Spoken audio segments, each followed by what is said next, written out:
Hi guys, അപ്പൊ നമ്മുടെ തനേഴ്സിൽ നിന്ന് ഒരു പുഡിംഗ് ആയാലോ? അപ്പൊ പുഡിംഗ് എന്താണെന്ന് നോക്കണ്ടേ? എന്റെ സംഭവം കണ്ട അടിപൊളി ടേസ്റ്റ് ആണ്, അതേപോലെ തന്നെ സൂപ്പർ സോഫ്റ്റ് ആണ്. അപ്പൊ എങ്ങനെയാ, കളർഫുൾ ആണ്. ട്രൈ ചെയ്ത് നോക്കിയാലോ? അതിന് വേണ്ടിയിട്ട് ഞാനിവിടെ കുറച്ച് ജലാറ്റിൻ എടുത്തിട്ടുണ്ട്. അതിലേക്ക് നല്ല ചൂടുവെള്ളം അങ്ങോട്ട് ഒഴിച്ച് നല്ലതുപോലെ ഇളക്കി, ഒരു കട്ട പോലും ഇല്ലാതെ ഇങ്ങനെ ഇളക്കി എടുത്ത് മാറ്റി വെക്കുക.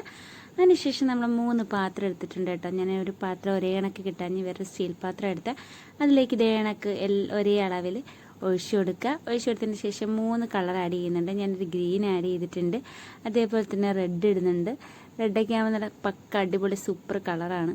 അപ്പോൾ റെഡും ഒക്കെ ഇട്ട് അതിനുശേഷം ഒരു യെല്ലോ ഇട്ടിട്ടുണ്ട്.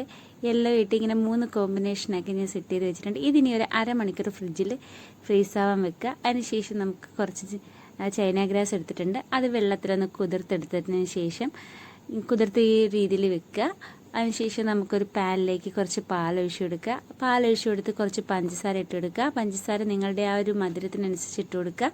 അതിനുശേഷം നല്ലതുപോലെ തിളപ്പിച്ച് വരുന്ന സമയമാകുമ്പോഴത്തേക്ക് നമ്മൾ നേരത്തെ കുതിർത്ത് വെച്ച് ചൈന ഗ്രാസ് ഇട്ട് കൊടുത്ത് നല്ലതുപോലെ ആ ചൈന ഗ്രാസ് അതിനകത്ത് വറ്റി വരുന്ന ഒരു സമയമാകുമ്പോഴത്തേക്ക് ഇച്ചിരി വാനില എസൻസ് കൂടെ ചേർത്ത് ആഡ് ചെയ്ത് മിക്സ് ചെയ്ത് വെക്കുക.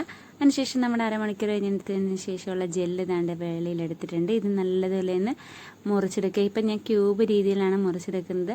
അപ്പം ഇത് ഇച്ചിരി വലിയ പീസാക്കി എടുക്കുകയാണെങ്കിൽ നമുക്ക് ആ ഒരു പുഡിങ് ചെയ്തെടുക്കുമ്പോൾ ഇച്ചിരി ബുദ്ധിമുട്ടായിരിക്കും. അപ്പോൾ ഇതിങ്ങനെ ക്യൂബ് പോലെ എടുത്തതിന് ശേഷം ഞാൻ ചെറിയ ചെറിയ പീസുകളാക്കി എടുത്ത് മാറ്റി വെക്കുന്നുണ്ട്. അപ്പോൾ ഇതാണ് നമ്മുടെ ഗ്രീനും റെഡും ഒക്കെ അടിപൊളിയായിട്ട് സെറ്റാക്കി തന്നെ ചെറിയ ചെറിയ പീസുകളാക്കി ഞാനവിടെ സെറ്റ് ചെയ്ത് വെച്ചിട്ടുണ്ട്. അതിനുശേഷം നമ്മൾ ഒരു പാത്രത്തിലേക്ക് ഇതാണ്ട് ഈ ഒരു ക്യൂബായിട്ട് കട്ട് ചെയ്ത് വെച്ചിരിക്കുന്ന എല്ലാ ജെല്ലും ഇതിനകത്ത് ഇട്ട് കൊടുത്തിട്ടുണ്ട്. അത് നല്ലതുപോലെ ഇളക്കി എല്ലാം പല കളർ എല്ലായിടവും എത്തത്തക്ക രീതിയിൽ അടിപൊളിയായിട്ട് സെറ്റ് ചെയ്ത് വെച്ചിട്ടുണ്ട്. ഇനി ഇതിലേക്ക് നമുക്ക് നേരത്തെ എടുത്ത് വെച്ചാൽ ആ മിക്സ് ഇതിനകത്തോട്ട് ഒഴിച്ചു കൊടുക്കാം. ഒഴിച്ചു കൊടുത്ത് നല്ല ലെവൽ ചെയ്തൊന്ന് ടാപ്പ് ചെയ്തെടുത്തതിന് ശേഷം നമുക്കിതൊന്ന് ഒരു 1/4 മണിക്കൂർ ഫ്രിഡ്ജിനകത്ത് വെക്കാം. ഫ്രീസറിൽ വെക്കേണ്ട, സാധാ നോർമലി വെച്ചാൽ മതി. ഇതിപ്പോൾ 1/2 മണിക്കൂർ കഴിഞ്ഞതിന് ശേഷം എടുത്തതാണ്.